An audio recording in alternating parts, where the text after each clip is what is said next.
Been fighting things that I can't see, and like voices coming from the inside of me, and like doing things I find hard to believe in.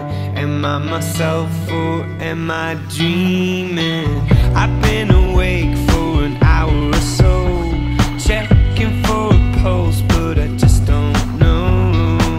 Am I a man when I feel like a ghost? A stranger in the mirror is wearing my clothes. No, I'm not alright. Before the suicide story broke, I went 5 months without doing blow. I was good. Today, drop the goddamn act. A warm body don't mean I'm alive. No, I'm not alright. I know that I'm not right. It feels like I travel, but I never arrive.